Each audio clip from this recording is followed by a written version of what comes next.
კამიკაძე ოპოზიციასე დავასათაურე დღევანდელი გადაცემა ოპოზიციას ესახელი პარლამენტის თავმჯდომარემ შეურჩია საღამო მშვიდობისა მოგესალმებით ყველას ვინც გვიყურებთ საქართველოში და საქართველოს ფარგლებს გარეთ ძალიან ცუდია როცა ქვეყანაში არსებობს კამიკაძე მენტალიტეტის მატარებელი ოპოზიცია რომელიც თვლის რომ მას დასაკარგი არაფერი აქვს და შეუძლია თავი აიფეთქოს და სამიზნეც ააფეთქოს სისტემა იქნება ეს სამიზნე თუ პრეზიდენტი რას უპასუხებს ამ შეფასებას დაგეგმილი 9 აპრილის ლიდერი ლევან გაჩეჩილაძე ამას ერთად მოვისმენთ დღევანდელ გადაცემაში ემზადება თუ არა ოპოზიცია თავის ასაფეთქებლად ქვეყანაში განვითარებული მოვლენების კვალდაკვალ დღეს პოლიტიკური კვირა წარმოგიდგენთ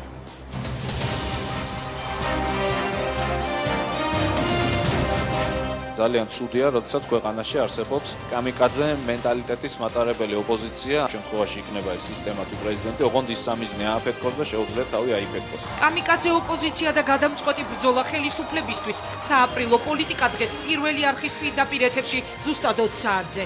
ამას წინათ მიხილე ტელევიზიით ქართული ენერგომაფიის მამა ლევან პირველი როგორ გვარიგებდა თქვას ვენით. რატომ გაახსენდა ავსტრიაში გადახვეწილი ლევან პირველი საქართველოს პრეზიდენტს დღეს პოლიტიკურ კვირაში პირდაპირი ჩართვა ვენიდან და ლევან პირველის პასუხები მთავარ შეკითხვებზე რა სიტყვის იგი ავსტრიაში გამართულ ქართველების შეკრებაზე და რა პროგნოზს გააკეთებს მოახლოებული 9 აპრილის წინ რა აქვს სათქმელი პირდაპირ ეთერში სააკაშვილისთვის და როგორია ხოლმე მისი რეაქცია როცა ასეთ განცხადებებს ისმენს მე ვიმედოვნებ რომ საქართველოს ეყოლება ლიდერი ვინც რეალურად იმოქმედებს თავისი ხალხის ინტერესებიდან გამომდინარე ვინც ხელს არ აღმართავს უდანაშაულო ადამიანებზე ვისაც ეცოდინება როგორი პატივისცემით მოეპყროს მეზობლებს და ყველას ირაკლი ალასანია კატეგორიულად მოითხოვს იმ პოლიტიკოსთა დასახელებას, ვინც ხელისუფლების განცხადებით რუსეთიდან ფინანსდებიან, როგორია ხელისუფლების პასუხი, რატომ არ ქვეყნდება მათი სია, ვისაც კრემლი აფინანსებს, მორიგი შავი პიარი თუ ინფორმაცია, რომელიც სიმართლეს შეესაბამება, პოლიტიკურ კვირაში ხელისუფლების გუნდიდან პასუხებს დღეს ნუგზარ ციკლაური გაგვცემს.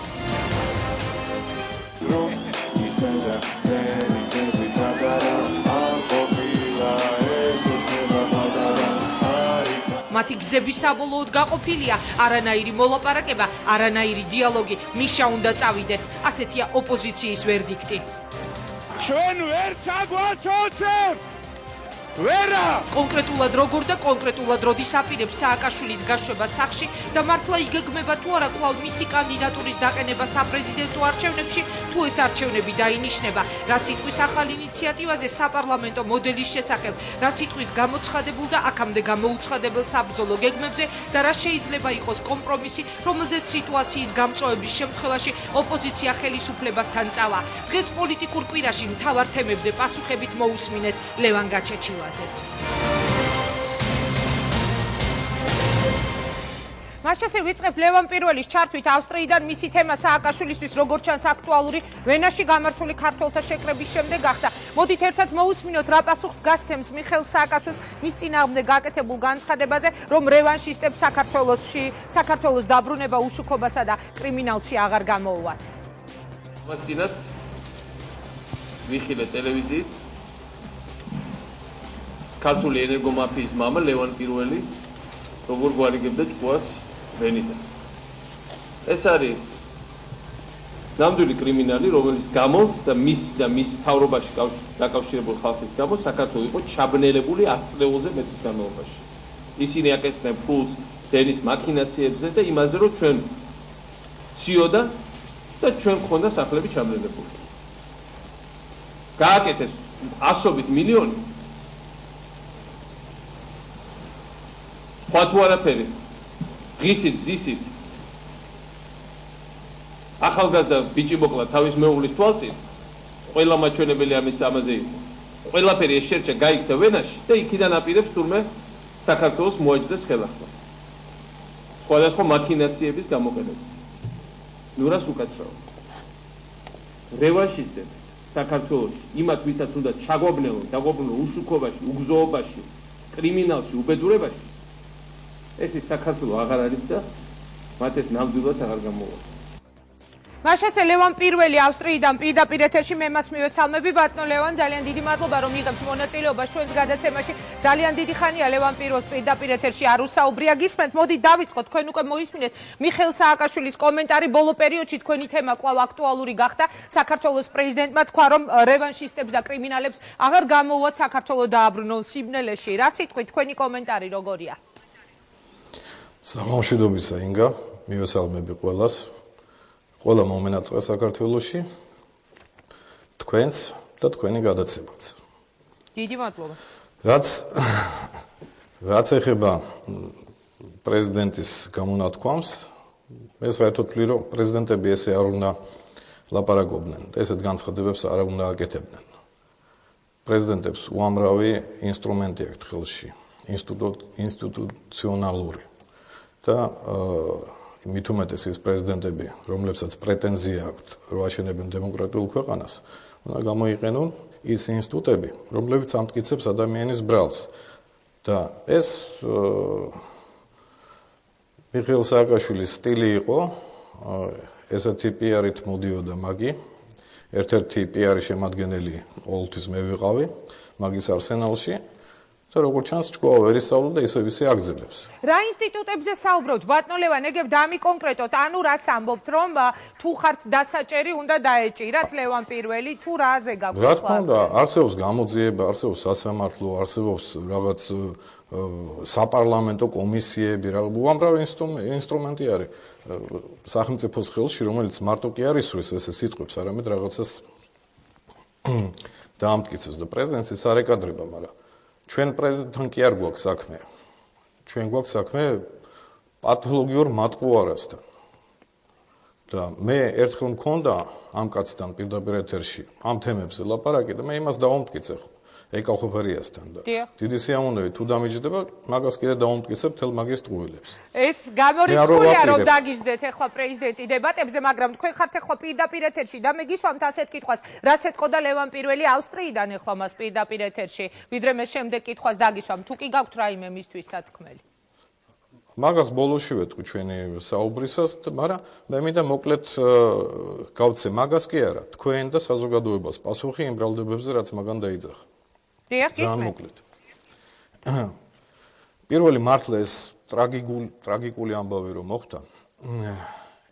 პირველი ოფიციალური პირი, ვისთანაც მე მქონდა საუბარი ამ თემაზე, როცა შევედი პარლამენტში, ეს იყო ზურაბ ჟვანი. რას გულისხმობთ, რომელ ტრაგიკულ ამბავს უკაცრავად დავაკონკრეტოთ, ამბობთ თქვენ ახლა ნიკა უჩანეიშვილის მკვლელობის საქმეზე გაქვთ საუბარი. ეს არის ერთ-ერთი მთავარი ბრალდება, რომელსაც ლევან პირველის მისამართით იმ დღიდან მოყოლებული დღემდე ჩვენ ვისმენთ. გისმენთ?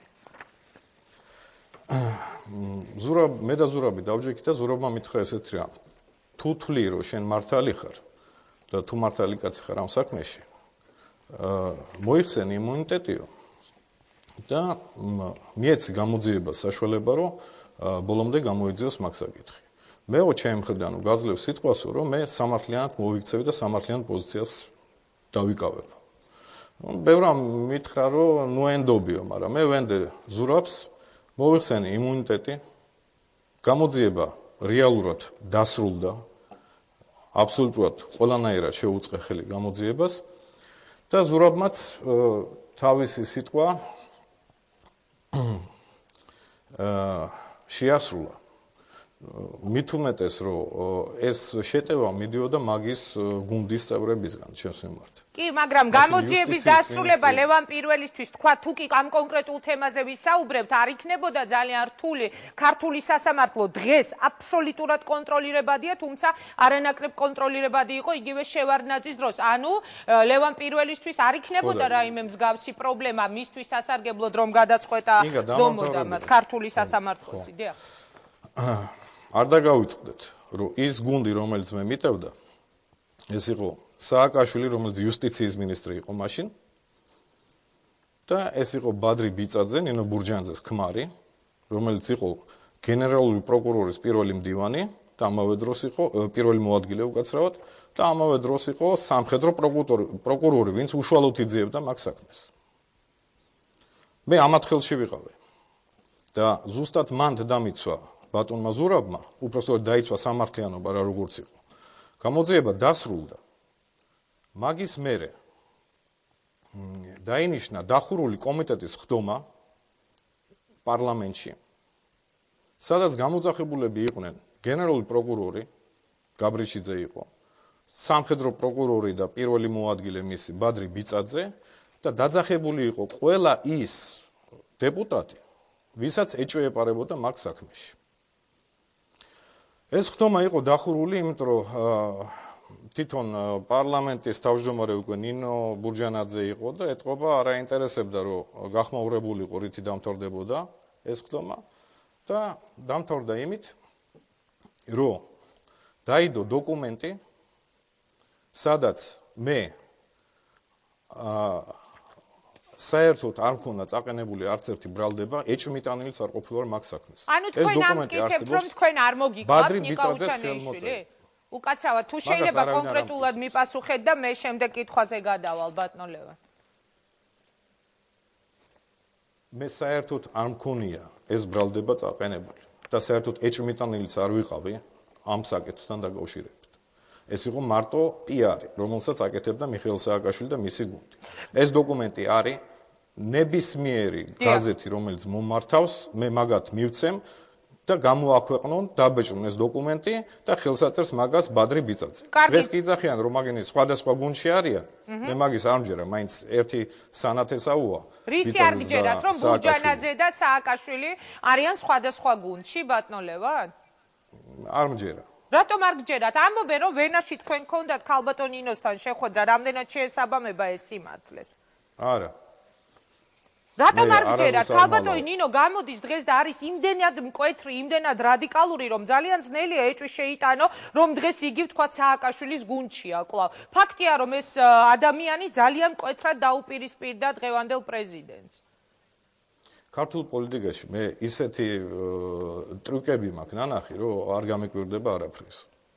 ბატონო ლევან, ერთი კითხვა მინდა დაგისვათ, ეს თემა, თქვენი თემა აქტუალური გახდა მას შემდეგ საქართველოს პრეზიდენტისთვის, რაც ვენაში გაიმართა ძალიან მნიშვნელოვანი შეხვედრა ქართველების უკაცრავად თუ შეიძლება დავასრულებ 12 მარტს ავსტრიის დედაქალაქ ვენაში ქართული ემიგრანტული საზოგადოება შეიქმნა, ამ შეკრება ეს იყო შეკრება ქართველების და სწორედ აი ამ შეკრების შემდეგ გახდით თქვენ აქტუალური თემა საქართველოს პრეზიდენტისთვის. მე მინდა ასეთი კითხვა დაუსვა ლევან პირველს, რა შეკრებებია, რა შეხვედრებია ვენაში? ამბობენ, რომ შევარდნაძის დროინდელი ოლიგარქები, ვთქვათ, ადამიანები, რომლებიც მაშინ აქ კარგად ცხოვრობდნენ და ეხლა უკვე პრობლემები აქვს, ძალიან ხშირად იკრიბებიან ვენაში და აი ეს შეხვედრაც იყო ერთ-ერთი მისი გაგრძელება სააკაშვილის რეჟიმის წინააღმდეგ. ამბობენ იმასაც, რომ ეს შეხვედრა დაიგეგმა FSB-ს ფულით, კრემლის ფულით, თუ გავიხსენებ, ვთქვათ, იგივე დასახელებულ ერთ-ერთ პირს, ბადრი მელაძეს, რომლის აქტიურ კავშირებზეც არის საუბარი FSB-სთან. რას მიპასუხებს ლევან პირველი, რა შეხვედრა იყო და რა კავშირში იყო ეს შეხვედრა სწორედ იმ რუსულ ფულთან, რომელზეც ჩვენს ქვეყანაში ძალიან ბევრს საუბრობენ? აუცილებლად გიპასუხებთ, მაგრამ ჯერ გავცემ პასუხს მეორე ბრალდებას, რაც პრეზიდენტისგან იყო. ჩვენ უნდა ჩავეტიოთ დროში, დიახ, გისმენთ. ხო, კი, ეხლა ძალიან მოკლედ. რაც ეხება ენერგეტიკის ვალს. ფაქტია, პირველი ფაქტია, რომ კომპანიას არ უმოქმედია თვითონ საქართველოს ტერიტორიაზე და იყო მიწოდებული მაზუთი და გაზი. მეორე ფაქტია, რომ ეს ვალი, რომელიც გატარებულია მსოფლიო ბანკში და სავალუტო ფონდში, დღემდე არ არის გადახდილი. მესამე ფაქტია, რომ ყველა იძახოდა, რომ ვალი და კონტრაქტი არის კაბალური. კაბალური ნიშნავს, რომ გინდა თუ არ გინდა, მაინც უნდა გადაიხადო. დღემდე არაა გადახდილი და არც არავინ არ აწვება, რომ ეს ფული იყოს გადახდილი. აქედან გამომდინარე, რომ არც კაბალური იყო და არც საშინელება იყო. წაგებული დარჩა იქ ავსტრიული ბანკი, Raiffeisen ბანკი. ყველაფერი დარჩენილია თუ საქართველოში. არ დაუბრუნდებით ახლა ამ კონკრეტულ თემებს, კარგი იქნება, თუმცა იმას ვერ უარყოფს ლევან პირველი, რომ იგივე ამ ენერგობიზნესით საქართველოში მან ძალიან დიდი ფული იშოვა. არ გვინდა ამ თემებზე საუბარი, ბატონო ლევან, მე მინდა დღევანდელ პოლიტიკურ რახან მეუბნები რომ ფული ვიშოვე, უნდა თქვა რომ პირიქით ვალი არაა გადახდილი, მაგრამ რა იქნა ეს დენი? ეს დენი წაიღო ES-მა, ამერიკულმა კომპანიამ, რომელიც ლობისტი იყო მიხეილ სააკაშვილი. მაგას ყველაზე ნაკლებად აინტერესებს. წავიდა ეს ფული თქვენ ამბობთ? ის ფულიც და დღეს რაც მიდის საერთოდ საქართველოში, ყველა ფული რომელიც კეთდება, ხო? ის მიდის სააკაშვილის ოჯახის. რას გულისხმობთ? მაშინ უნდა დამისაბუთოთ ახლა, როცა ამ ბრალდებას უყენებთ საქართველოს პრეზიდენტს, გისმენთ, რა ფული მიდის პრეზიდენტის ოჯახის ჯიბეში, როცა კეთდება განცხადება, ალბათ არგუმენტებია საჭირო. მოდით ჯერ ვენის თემაზე ვილაპარაკოთ. არა, მიპასუხეთ და შემდეგ მივუბრუნდეთ ვენის თემას. მე გეტყვით, აუცილებლად გეტყვით რა. იგივე მადნეული, იგივე ეხ მაგისტვის არ ვარ მოსული მე და მე მაგაზე თუ გინდათ მე ყველაფერს ვიტყვი თავის დროზე, მაგრამ შიგნით უკეთესაც იციან ხარ და როცა პრეზიდენტის წინააღმდეგ კეთდება ასეთი განცხადება, რასაკვირველია ჟურნალისტს აქვს უფლება რომ მოგთხოვოთ დაკონკრეტება. კი ბატონო, თქვენ შეგიძლიათ ეხლა და ეჭვი იბადება ყოველთვის, როცა არავითარი ტენდერი არ ცხადდება და პირდაპირ ურიგდება სტრატეგიული ობიექტები პრეზიდენტის განკარგულებით. მეტი რა გინდათ? ეს მაინც და მაინც იმაზე მეტყოლებს, რომ ეს მისი ოჯახის ჯიბის ფულია? მისი თავისი ინტერესით არიგებს ამას. მეტი რა გინდა? ბატონო ლევან, მოდით მივუბრუნდეთ ვენის შეხვედრას, თუ შეიძლება, როდესაც ჩვენ აი დღეს ბევრჯერ ვახსენეთ ეს სიტყვა ფინანსები, ფული და ასე შემდეგ. რა სიტყვით იმ კითხვაზე, რომელიც მე წეღან დავსვი, ვენაში გამართული ქართველების შეკრება, რომელიც რუსულ ინტერესებს ემსახურებოდა, ასეთი შეფასება მიიღო ამ ყველაფერმა, რომელიც დაფინანსდა FSB-ს ფულით და ასე შემდეგ. რა შეკრება მოხდა ვენაში? რატომ გეღიმებათ? ხო, FSB-ს ფულზე გამეღიმა სპეციალურად. ინგა, ჯერ ერთი შეკრება იყო ღია, იქ დაპატიჟებული იყო რუსთავი 2 და გადაიღეს თავიდან ბოლომდე, საერთოდ ვინ იქ იყო და ვინ არა. რა ნიშნით შეაჩერეთ ეს რუსთავი 2? არავინ სხვა არხი რატომ არ მიიწვიეთ? აბსოლუტურად სამთავრობო სტრუქტურაა. ესე მიგვაჩნია, რომ თვითონ დაინახონ რა ხდება, ვინ არის. აქ არ იყო არჩევა, იმიტომ რომ კაი ტელევიზია თუ ცუდი ტელევიზია. რუსთავი 2 ემსახურება სააკაშვილს. ამიტომ დაუძახეთ რუსთავი 2-ს და თავიდან ბოლომდე იღებდნენ ყველაფერს. ვინ იყო, ვინ რას ლაპარაკობდა და დამეჯერ დრამე რო ქონდა, დიდი ხანი უკვე მაკადრებს ნახავდი. ეს ერთი. მეორე, 20 ქართველი შეიკრიფა ვენაში. რისი შეეშინდათ? 20 კაცმა ერთმანეთში ილაპარაკა 20 ქართველმა და გაცვალა თავისი აზრები. რა თემაზე ბატონო? როგორ უნდა იყოს, ხო? როგორ უნდა იყოს მოწყობილი საქართველოს სამომავლოდ? აი ეს იყო თემა. რისი შეეშინდათ, როცა ამ შეკითხვას ვსვავთ, შესაძლებელია, იმიტომ გაჩნდა ამდენი კითხვა, რომ თქვა გუშინ ჩვენ მოვისმინეთ ლავროვის განცხადება სააკაშვილთან დაკავშირებით, როდესაც კეთდება მუდმივად ჩვენი ხელისუფლების მხრიდან განცხადება, რომ აი რუსული ფული შემოვა, რომ რუსეთი არის დაინტერესებული შიდა არეულობაში და ამ დროს თქვა ამ შეკრების ერთ-ერთი ორგანიზატორი, როგორც ირკვევა, არის ბადრი მელაძე, ადამიანი, რომელსაც ძალიან ახლო კონტაქტები აქვს რუსეთის პოლიტიკურ ელიტასთან, ავტომატურად ჩნდება კითხვა, მისი შვილი რამდენადაც მე ვიცი ბოლოს და ბოლოს სულაც FSB-ს თანამშრომელია. როგორც ჩვენს პრესაში ეწერა, ანუ რამდენად იყო ეს ყველაფერი დაფინანსებული რუსული ფულით? რისი შეეშინდათ ამ შემთხვევაში უკვე გასაგებია. რაც ეხება ბადრი მელაძეს. მე შემიძლია დავახასიათო ეს პიროვნება, მაგრამ მე თავ შევიკავებ და ჯობია ეს კაცი არის ეროვნული მოძრაობიდან, ეს იყო ზვიად გამსახურდიას მეგობარი, მერაბ კოსტავას მეგობარი და ჯობია მაგი დაახასიათოს ნოდარ ნათაძემ, კოკო გამსახურდიამ, აკაკი ასათიანმა, ელიზბარ ჯაველიძემ და ყველამ, ვინც იმ მოძრაობაში იყო. თუ იმეს ეჭვი გეპარებათ, რომ ისინი მართლა ეროვნული ხალხია, ხო? სხვა საკითხია. მე არაფერში არ მეპარება ეჭვი, მე უბრალოდ ვსვავ შეკითხვებს, რომელიც ჟურნალისტმა მე ვიცნობ ბადრი მელაძეს, როგორც ზვიად გამსახურდიას მეგობარს. და ეს ვიცი ზვიად გამსახურდიას ოჯახის წევრებისგან. კარგით. მე ვიცნობ ბადრი მელაძეს, როგორც აკაკი ასათიანის მეგობარს. და ასე შემდეგ. ბატონო ლევან, მე ისევ მინდა რომ გთხოვო დაკონკრეტება. თქვენ წეგამ ბძანეთ რომ ჩვენ აი ამ შეხვედრაზე ვწყვეტით როგორი უნდა იყოს საქართველოს სამომავლოდ მოწყობა. მე მაინტერესებს თქვენი აზრი, თქვენი პროგნოზი მოახლოებული 9 აპრილის შესახებ. წეგან გააკეთეთ ერთი განცხადება რომ ბურჯანაძე სააკაშვილის გუნდიაო კლავო. რა სიტყვი დღევანდელ განცხადებებზე ოპოზიციის და იმ მოძრაობაზე, რომელიც დღეს საქართველოშია. 9 აპრილს დამთავრდება სააკაშვილი, ასეთია პირობა. ღმერთმა ქნას. მაგრამ მე ვთვლი რომ ეს უკვე ობიექტური პროცესები მიმდინარეობს ქვეყანაში. ეს არ იმართება რომელიმე ოპოზიციიდან. ეს მე დარწმუნებული რომ საერთოდ არც ერთი ოპოზიციის ლიდერი არ მივიდეს 9 აპრილს. ხალხი მივა თვითონ. ეს ობიექტური პროცესია. ეს არ გავს იმას რაც ხდებოდა ადრე. ეს უკვე ხალხს არ შეუულია ესე ცხოვრება. და მაგაში მე დარწმუნებული ვარ. არავინ არ მოუწოდებს, არავინ არაფერს არ აფინანსებს, ეს თავისით მოხდება, რაც მოხდება. ხალხი გამოვა. და ეს სერიოზული პროცესია და აქ პრობლემა რაშია, იცით, იმიტომ რომ ისეთ დღეშია საქართველოს დღეს, რო იძახიან, რომ დავაცადოთ, ვაცალოთ, რა დავაცადოთ. 1/3 საქართველოსი აღარ არის. რაც დარჩა შიგნით, ხო? ყველა სტრატეგიული ობიექტი უკვე წასული, აღარაფერი არ არის საქართველოში. ერთადერთი შანსია, რომ შეიძლება თეორიულად რამე დავიბრუნოთ. რა დავაცადოთ, რომ კიდე დაგუცმაცდე საქართველო და კიდე გაყიდონ ის რისი გაყიდვა ვერ მოასწრეს. მე ამაზეა ლაპარაკი თურმე. თქვენ ხო არაპირებთ ჩამოსვლას ბატონო ლევან ამ საპროტესტო ტალღის აგორების პარალელურად რასაკვირველია ჩნდება ყოველთვის ასეთი შეკითხვა, როდესაც თქვათ იგივე ვენაში სულ ცოტა ხნის წინ ქართველები ისხდნენ და მსჯელობდნენ საომავლო პოლიტიკურ მოწყობაზე, ბუნებრივია ეს კითხვა არის ძალიან საინტერესო. მაშინ ჯერ გეტყვით რაზე ვლაპარაკობდით იქ კიდე. იქ შეიკრიფნენ ქართველები, რომლებიც ცხოვრობენ საქართველოში და ქართველები, რომლებიც ცხოვრობენ საქართველოს გარეთ. მათ შორის იყო ხშირად ახსენებდნენ ამ სახელს, ეს არის ალექსანდრ ებრალიძე, ერთ-ერთი ძალიან სერიოზული ბიზნესმენია. აი მაკაცის განწყობას გეტყვით რა საერთოდ რატოა და რატო ჩაება თქვათ ესეთ პროცესებში. მაგრამ 15 წლის ასაკში დატოვა საქართველო.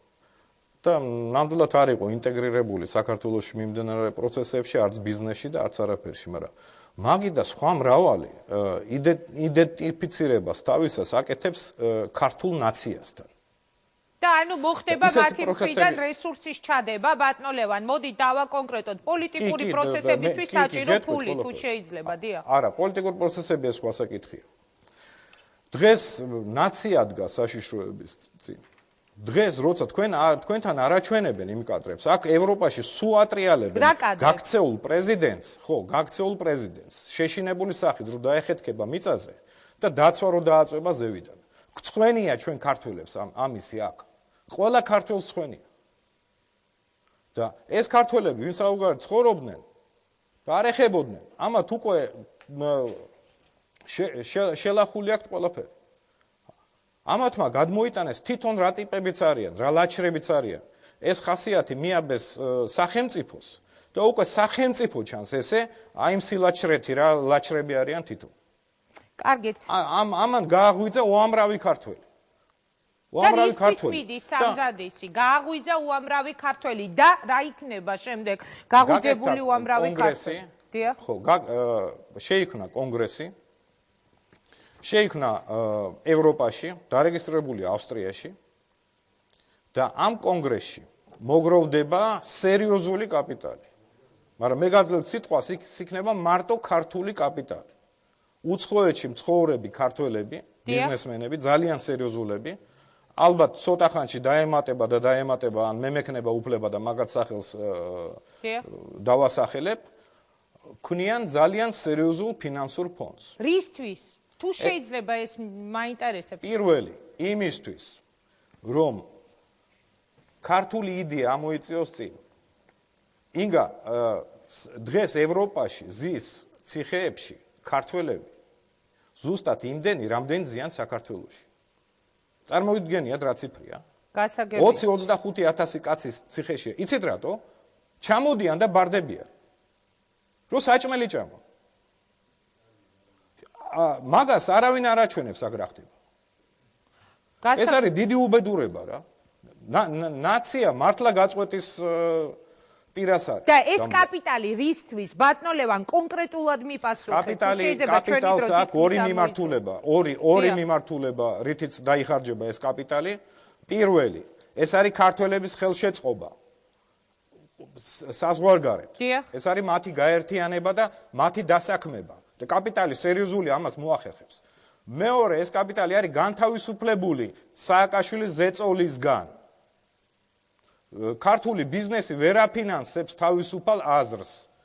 ქართულ ბიზნესს დღეს საქართველოში შეუძლია დააფინანსოს მარტო ხელისუფლება. თორე ძალიან ცუდ დღეში ჩავარდებიან. ამიტომ არიან ქართველები, რომლებიც ამას დააფინანსებენ ქართულ თავისუფალ აზრს. გასაგებია. მეტი არაფრისთვის არ არის მიმართული ეს კაპიტალი. ძალიან დიდი მადლობა. ნუეცდება რომ დიდი მადლობა და მე მინდა ბოლო შეკითხვა დაგისვათ, მეწეღან კითხეთ, რას ეთყოდით თქო ეხლა პირდაპირ ეთერში ლევან პირველი მიხეილ სააკაშვილს. თუ შეიძლება ეს არის ჩემი ბოლო შეკითხვა. ჩვენი დრო ამოიწურა. მე ვნახე ამ ვენის შეკრებით ორი გაღიზიანებული ადამიანი. ძალიან გაღიზიანებული ადამიანი. ეს იყო მიხეილ სააკაშვილი და მიხეილ ხუბუტია. ეს ორი კაცი გაღიზიანდა. ერთი რატო არ ხდება ეს რუსეთში და მეორე რატო არ ხდება ეს საქართველოში? ან რატო არ არის იმის კონტროლის ქვეშ, ან ამის კონტროლის ქვეშ? ეს არ მეტყველებს რაღაცაზე? რაზე? ეს მინიმუმ მეტყველებს იმაზე, რომ ეს რაც შეიქმნა ვენაში, არის გამოსული ამათი კრემლის კონტროლის ქვეშიდან არის გამოსული და სააკაშვილის კონტროლის ქვეშიდან არის გამოსული. გასაგებია. და ეს უნდა გავაკეთოთ და მიხეილ სააკაშვილს ვეთქვი ერთ რამეს. რომ ნაციას გააჩნია იმუნიტეტი. ამ იმუნიტეტს ჩვენ გამოვიყენებთ და ჩვენ გადავარჩენთ ქართულ ნაციას და ქართულ სახელმწიფოს. მაინც არ ამასთან ერთად მზად ვართ. აჰა. მეტი რა ვთქვა? არა, მაინც არ მითხარით ხო ხო არ ჩამოდიხარ 9 აპრილს, მე უნდა დაგემშვიდობოთ. მე წინასწარ არ ვიტყვი განცხადებას, როდის ჩამოვდივარ, მაგრამ რა თქმა უნდა, მე არ ვაპირებ ემიგრაციაში ყოფნას. და ჩემი მიზანია საქართველოში ცხოვრება. ბატონო ლევან, ძალიან დიდი მადლობა მინდა გადაგიხადოთ გადაცემაში მონაწილეობისთვის და მინდა გთხოვოთ, თუ თქვენ გადაწყვეტთ, თქვა დაასახელოთ ის ქართველი ბიზნესმენები, რომლებიც მოღვაწეობენ უცხოეთში და თქვენ ამბობთ, რომ ისინი არიან მზად ჩადონ კაპიტალი, რომ ეს მოხდეს ჩვენს გადაცემაში. აქვე ექსკლუზივი უნდა შევიპირო. მე გპირდებით თქვენ ძალიან ახლო მომავალში ეგეთი შეკრება შედგება. დიახ. უფრო მრავალრიცხოვანი საქართველოდანაც და უცხოური ქართველებიდან, სხვათა შორის ნაკლებად რუსეთიდან, მეტი უფრო გერმანია, შვეიცარია და ასე შემდეგ. სად? ამას წვითავთ ევროპაში. დიახ.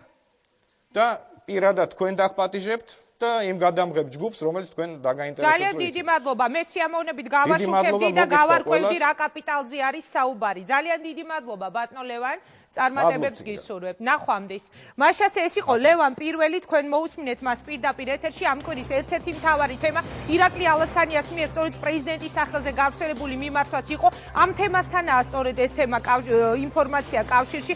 ალასანია მიმართავს პრეზიდენტს უახლოეს დღეებში საზოგადოებას აცნობს ის ფაქტები, რომლებზეც დაყრდნობითაც ხელისუფლების მხრიდან კეთდება განცხადებები რუსეთიდან მართული თუ დაფინანსებული პოლიტიკური ძალებისა და მასშტაბური არეულობის გეგმის შესახებ. ალასანია კონკრეტულ პირების და ფაქტების დასახელებას მოითხოვს წინააღმდეგ შემთხვევაში ჩავთვლით რომ ესა ხელისუფლების უსაფუძვლო PR კამპანია რომელიც ემსახურება მხოლოდ და მხოლოდ საზოგადოების დაშინებასა და პოლიტიკური ოპოზიციის დისკრედიტაციას აცხადებს იგი რას პასუხობს ხელისუფლება ამ განცხადებას და მართლა ეგულება თუ არა ოპოზიციის შიგნით რუსეთიდან მართული პოლიტიკოსები სააკაშვილის გუნდს დღევანდელ გადაცემაში წარმოადგენს ნუგზარ ციკლაური 7 ნოემბრის შემდეგ ჩვენ ბევრი განცხადება და ჩანაწერი გვასმენინეს რუსეთიდან მართვასა და კონკრეტულ პოლიტიკოსებზე თუმცა დღემდე არც ერთი მათგანი არ დაუკავებია და პასუხისგებაში არ მიუციათ, რაც თავისთავად ოპოზიციას უჩენს ერს, რომ მთელი იმ ჩანაწერების გამოქვეყნება მხოლოდ და მხოლოდ ნოემბრის ოპოზიციური მუხტის ჩასაქრობად იყო დაგეგმილი. რა სიტყვის ახლა ბატონი ნუგზარი ყავს დღეს ოპოზიციაში კრემლთან შეკრულებით თუ არა, მე მას მივესალმები. ბატონ ნუგზარ, ძალიან დიდი მადლობა რომ იღებთ მონაწილეობას გადაცემაში, გთხოვ დაბრძანდეთ. პრინციპში თემების ჩამონათვალი უკვე გაკეთებულია, რაზეც ჩვენ უნდა ვისაუბროთ. ჩვენ ახლა უსმენთ ლევან პირველს და თქვენ მოისმინეთ მისი კომენტარები პრეზიდენტის განცხადებაზე ამ თემის კვალდაკვალ. ირაკლი ალასანიამ გააკეთა განცხადება, რატომ არ დებს ხელისუფლება კონკრეტულ ფაქტებს, კონკრეტულ სიას, ვინ არის შეკრული რუსეთთან, როდესაც მუდმივად ჩვენ გვესმისო განცხადებები იმაზე, რომ აი რუსეთს აწყობს აქარეულობა, რუსეთიდან ფინანსდებიან სხვა პოლიტიკური ძალები. რატომ არიდება ეს სია? მიუხედავად ჯერთ კიდევ ერთხელ მოგესალმებით, მივესალმები ჩვენს მაყურებლებს.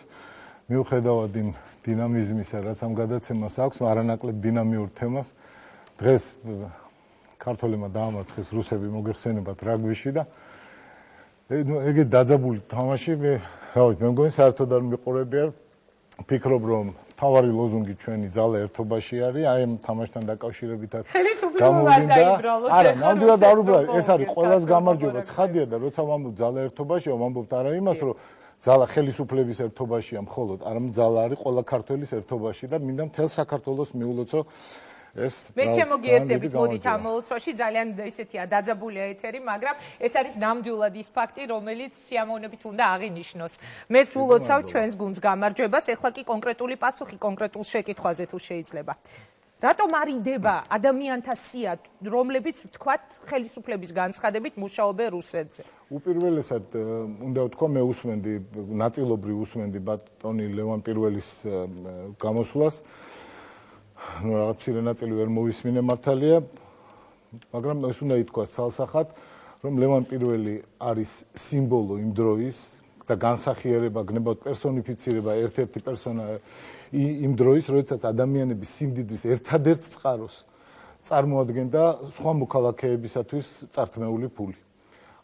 აი ამ დროის სიმბოლო არის ლევან პირველი და ის რაც პრეზიდენტმა თქვა თავის გამოსვლაში, რომ მისი სიმდიდრე მოპოვებული არის ჩაბნელებული ქალაქების, დანგრეული ქუჩების ხარჯი, ეს მართლაც ესე არის. კი, მაგრამ ის რომ ეხლა აქიჟდეს თქვენს პირდაპირ გეტყოდათ, ამ ხელისუფლების სიმბოლო კი არისო უამრავი წართმეული ბიზნესი, წილები, დანგრეული ქონება და ასე შემდეგ. მან თქვა რომ სააკაშვილის ოჯახის ჯიბეში მიდისო კონკრეტული ფული. დიახ, სწორედ ასე თქვა. შემდეგ თქვენ გკითხეთ მას, შეგიძლიათ თუ არა მეტი კონკრეტიზაცია, რაც მან ვერ მოახერხა და ეს კიდევ ერთი დასტური არის, ვფიქრობ, ჩემი სიტყვების. აი ესეთი ხალხი იყო მაშინ ხელისუფლების სათავეში.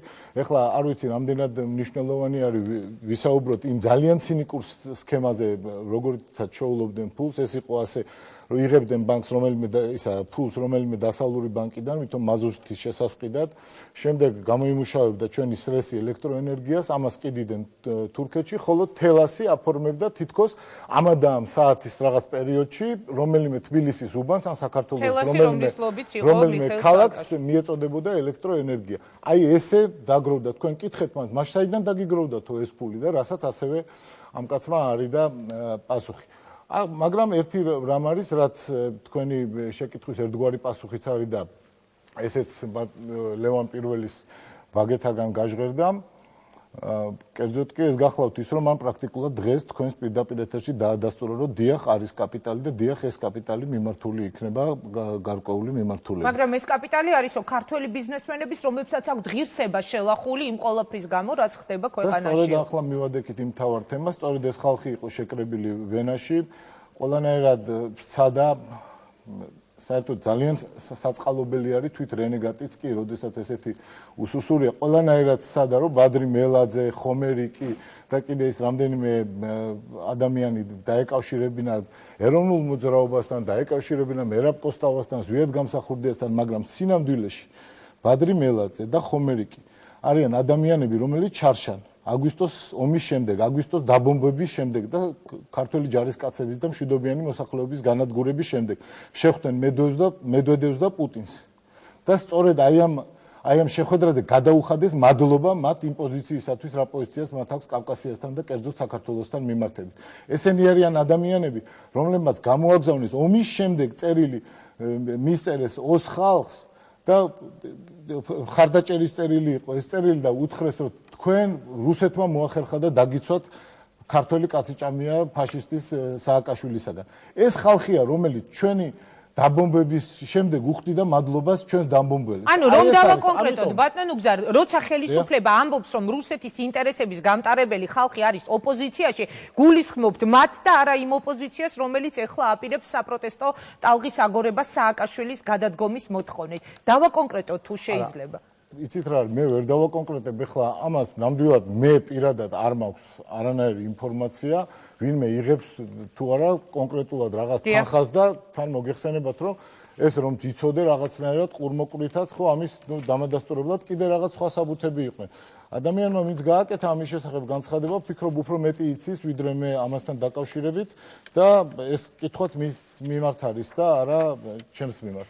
თავარი არის, ანუ თქვენ არ გაქვთ ასეთი ინფორმაცია, დიახ. თავარია ჩვენ შევთანხმდეთ ერთ რამეზე, რომ იმ ვენის კონგრესზე მონაწილეობდნენ ადამიანები, მოსკოვში მცხოვრები ქართველი რენეგატები, რომლებიც მადლობას უხდიდნენ პუტინს და მედვედევს საქართველოს დაბომბვისათვის და საქართველოს მოსახლეობის გაჟლეტისათვის. აი ამ ადამიანებთან ერთად მიდიოდა ეს კონგრესი და ამიტომ თლიანობაში ეს კონგრესიც გარდა იმისა, რომ რა თქმა უნდა მიმართული იყო საქართველოს ხელისუფლების წინააღმდეგ, კიდევ იყო ახალი კოლაბორაციონისტების რეკრუტირების, მათი დაქირავების ასპარეზი და კიდევ იყო რა თქმა უნდა ქართული დიასპორის დეზორგანიზაციის და გახლეჩის ცდილობა. ამის შესახებ მე როგორც აი ამ შესაბამისი კომიტეტის წარმომადგენელს მაქვს ძალიან ბევრი ინფორმაცია, ისინი ცდილობენ რომ ქართულ დიასპორაში და ეს არის ის ქართული დიასპორა, რომელიც გასულ წელს მთელი ევროპის მასშტაბით და ასეთი ორგანიზება და ასეთი ერთსულოვნება და ასეთი სულისკვეთება საერთოდ არასდროს ქართულ დიასპორაში გარწმუნებთ არ ყოფილა, არც ისტორიულ დიასპორაში ჩვენში და არც კიდე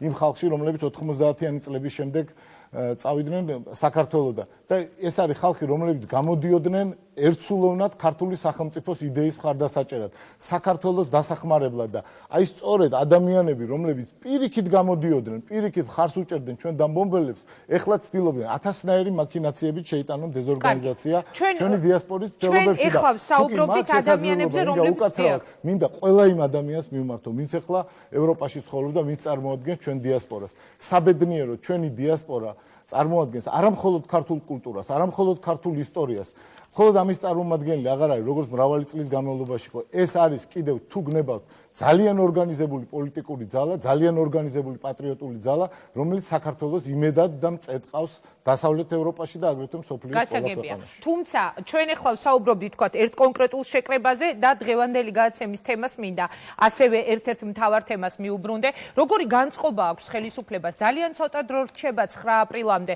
როდესაც თქვენ ისმენთ განცხადებას, რომ ეს იქნება ხელისუფლების დასასრულის დასაწყისი 9 აპრილი. რას პასუხობს ხელისუფლება? დავით ბაქრაძე აცხადებს, რომ საქართველოში რიგგარეში არჩევნები არ ჩატარდება. ამას ამბობს პრეზიდენტი, ამას ამბობს ყველა მისი გუნდის წევრი, ოპოზიცია საპირისპიროს. რა განწყობაა თქვენში? განწყობა ძალიან ყურადღებით ვაკვირდები მე პირადად იმ მოვლენებს, რაც ხდება საქართველოში, მთელი ხელისუფლება, უკლებლიო ყველა წევრი. განწყობა არის ძალიან სერიოზული და განწყობა არის უთავრესად გამოხატული ჩვენს მთავარ მესიჯში, რომ საქართველოს ხელისუფლება გახსნილი იყოს ნებისმიერი სახის დიალოგისათვის ოპოზიციის. მიდის რაიმე სახის დიალოგი იმ ადამიანებთან, რომლებიც ეხლა მიდის ძალიან ავტორიტეტული ორგანიზაციები, მათ შორის NDI-ის მონაწილეობით მიმდინარეობს საარჩევნო კოდექსზე მუშაობა, იწყება ამ კოდექსზე მუშაობა. მთელი რიგი პოლიტიკური პარტიებს, ეს არის ძირითადად საპარლამენტო ოპოზიცია, შეუერთდნენ ამ პროცესს და ხელისუფლება არის მზად, რომ მიიღოს ის პარტიებიც აი ამ რიგებში, აი ამ საკითხებზე განხილვის მონაწილეთა რიგებში, რომელთაც ამის სურვილი. მაგრამ ხელისუფლება არის მზად, ამბობთ თქვენ და ხელისუფლება ასევე ხომ არ გამოიყურება, რომ არის შეშინებულიც. მოდი პირდაპირ ვიტყვი ბატონ უგზარ, როდესაც ჩვენ ვხედავთ, როგორ ხდება ინტენსიურად ხელისუფლების ესა თუ ის მაღალჩინოსანი საზოგადოების სხვადასხვა ფენის წარმომადგენლებს, მაგალითად ადამიანები, რომლებსაც ეძახდნენ ჩარეცხილებს, რომლებიც აი პირდაპირ პოლიციური ძალით გაყარეს თბილისის სახელმწიფო უნივერსიტეტიდან, ჩვენ ალბათ გვექნება საშუალება მაყურებელმა კიდევ ერთხელ ნახოს ეს კადრები. შემდეგ ეხლა აი ამ აპრილის წინ შევხედავთ როგორ ხვდებიან მათ ხელისუფლების მაღალი პირები და ეფერებიან პროფესორებს, იქით ჩარეცხილებს, რომლებსაც ეძახდნენ ადამიანებს. ეს ყველაფერი იმაზე ხომ არ მეტყველებს, რომ არის შიში ხელისუფლების დაკარგვისა და ხალხი, რომელიც ადრე იყვნენ, იქით ამხარეს გადაყრილები, მაპატიონ ამ სიტყვისთვის, მაგრამ ასე ხდებოდა, დღეს უკვე სასურველი პარტნიორები ხდებიან, რა სიტყვით? არა, რა თქმა უნდა, შიში არ არის ერთ-ერთი ყველაზე საყვარელი ჩვენთვის გამონათქვამი არის შიში ვერ იხსნის სიკვდილსა ცუდია დაღრეჯილობა. არა, შიში რა თქმა უნდა არ არის, მე თქვენ მოგახსენეთ რაც არის განწყობა, გამომხატველი ეს არის სიფრთხილე, სერიოზულობა და ძალიან ყურადღებით ახსავსეთ დაკვირვება იმ მოვლენებზე, რაც საქართველოში და მის ფარგლებს გარეთ ხდება. რაც შეეხება ახლა არ ვიცი აჩვენებენ თუ არა უნივერსიტეტის კადრებს მართალია ეს ზუსტად ის კადრები როგორ გაყარეს ღვაწლმოსილი ადამიანები უნივერსიტეტიდან. აი ეს კადრები ზუსტად არის რექტორის მისაღებში. აი ეს კადრი ზუსტად არის რექტორის მისაღებში და იქ არიან შევარდნილები უნებართოთ აი ეს ადამიანები. აი ეს ნამდვილად იყო პრობლემა, მე როდესაც დავიწყე უკვე უნივერსიტეტის გამომცემლობაში მუშაობა, ბევრ ადამიანთან მქონია შეხება, გამოვეცი იმ ადამიანების წიგნებით, მათ შორის, რომლებიც ამ აქციებში იღებდნენ მონაწილეობას და გარწმუნებთ, რომ არავითარი რაიმე სახის დევნა ან მათი შემოქმედების ძალიან ბევრი ადამიანი გაყარეს პირდაპირ მნიშვნელობით და თითქმის აღარავინ აღარ თქვენ რომ ამბობთ რომ შევარდნილები არიან თქვათ იგივე რექტორის მისაღებში მე ამ შეკითხვებს ჩასაფრებული პოზიციიდან არ გისვამთ უბრალოდ გაჩნდა ასეთი კითხვა ხომ არ შეშინდა ხელისუფლება და დღეს ის ადამიანები ვინც იყვნენ მათთვის ჩარეცხილები უცბად გახდნენ სასურველი პარტნიორები აი გავიხსენოთ იგივე ბაქრაძე და ნიკარურუა კულტურის მინისტრი როგორ ხდებოდნენ იმ დღეს ამ ხალხს უნივერსიტეტში მისული დათო ბაქრაძე, ანუ შიშის მომენტი ხომ არ არის როგორც ასეთი? მე არ ვიცი არსებობს თუ არა სია, თქვენ ისე ამბობთ ჩარეცხილებიო, თითქოს რაღაცა ნუმერაციით არსებობდეს ასეთი სია, მე ვერ გეტყვით ასეთი სია. მე მქონდა ასეთი გადაცემა, რომელსაც შემდეგ მოყვა პრეზიდენტის შეფასება ჩარეცხილებზე, ჩამოგითვლით იმ ადამიანებს. მე მახსოვს რა დროსაც იქნა გამოყენებული ეს ტერმინი და ნამდვილად არ იყო მიმართული ყველა იმ ადამიანისაკენ, რომელიც ან ჩვენ კულტურის სფეროში მოღვაწეობს, ან კიდე სხვა რომელიმე სფეროში. ეს იყო ძალიან კონკრეტული სისხლის სამართლის დანაშაულთან დაკავშირებული მიმართვა. მე არ ვიცი ახლა და თვითონ პრეზიდენტი გამოთქვამს თავის დამოკიდებულებას თუ შემდგომში მოისურვებს რამდენად ყველაზე ეფექტურ გამონათქვამათვლის თავისა, მაგრამ მე კიდევ ერთხელ ვამბობ, რომ ის ვის მიმართაც იყო მიმართული, რომლებიც ამბობდნენ, რომ კრიმინალური ქაოსი შეიძლება დაბრუნდეს ქვეყანაში და მასობრივად იყოს ქუჩებში დაჭრები და სკოლებში, როდესაც მიმდინარეობდა მოსწავლეების მიერ ერთი მეორის დაჭრა, ლამის ყოველდღე მესმოდა ესეთი ამბები. მე ვფიქრობ, რომ საზოგადოება და მით უმეტეს განათლებული საზოგადოება და ინტელიგენცია წოდებული საზოგადოება უნდა იყოს უპირველესი და ყველაზე შეუპოვარი. აი ასეთი საკითხების კი, მაგრამ ეს ხალხი, მოდით, მე არ მინდა მაინც და მაინც ამ თემაზე რომ დავკონკრეტეთ, მაგრამ ძალიან კარგი თუ კი ხდებიან, მაგრამ ეს ხალხი დღეს გახდა სასურველი პარტნიორი და არ ყოფილა მანამდე. ერთი კითხვა მინდა დაუსვა მე ნუგზარ ციკლაურს, ადამიანს, რომელსაც ყოველთვის ახასიათებს ხოლმე გულწრფელობა. აი, როდესაც ჩვენ საუბრობთ მოახლოებულ 9 აპრილზე და ქვეყანაში კითხვები ისმის მთელ რიგ სკანდალებთან დაკავშირებით, როგორ ხასიათზედგებით ხოლმე თქვენ? მაგალითად, როდესაც მიდის საუბარი პრეზიდენტსა და მის მასაჟისტ ქალზე, რომელსაც სპეციალურად თურმე გაუგზავნეს თვითმფრინავი, რომ იგი ჩამოსულიყო და პრეზიდენტისთვის მასაჟი გაეკეთებინა. როდესაც თქვენ იგებთ ასეთ ინფორმაციას, რომ შეწყალებულთა სიაში მოხვდნენ სანდრო გირგვლიანის მკვლელები, ადამიანები, რომლებმაც საშინელი დანაშაული ჩაიდინეს. როგორ ხასიათზედგებით ხოლმე ბატონო ნუგზარ? არ შემედაოთ, ეს არის სალაპარაკო თემა ძალიან ბევრ ოჯახში დღეს და ალბათ თქვენც ბევრი ადამიანი დაგისვამდათ ამ კითხვებს. რა სიტყვით თქვენ? იცით რა, მე მაინც გალბატონოინგა მე ვფიქრობ უფრო კორექტული იქნება, რომ ეს თემები გავყოთ ერთი მეორისგან, თუმცა ცალ-ცალკე ორივეზე გიპასუხებთ. ერთი თემა არის ეს მასაჟისტის, რომელიც არის აგრეთვე ყბადაღებულ სუშის თემასთან გადაბმული და მე ვფიქრობ, რომ აი ამგვარი სიმდაბლე, როგორც ამ შემთხვევაში გამოიჩინეს რიგმა წარმომადგენლებმა ჩვენი საზოგადოების, ხო, გაუგონარი არის. სუში უნდა ჭამოს პრეზიდენტმა, მაგრამ ის რაც გარეთ ხდებოდა, რატომ იყო სიმდაბლე? სუშიც უნდა ჭამოს პრეზიდენტმა, უნდა იაროს პარიკმახერთან, ისევე როგორც ყველა ადამიანმა, ორთოპედთან, მასაჟისტთან და და მასაჟისტისთვის თვითმფრინავი უნდა გაგზავნოს ჩამოსაყვანად. მე მინდა გაგახსენოთ, მე სხვა შორის არ ვფლობ ეს ინფორმაციას და არ ამგონია, რომ ეს სიმართლე შეეფერებოდეს.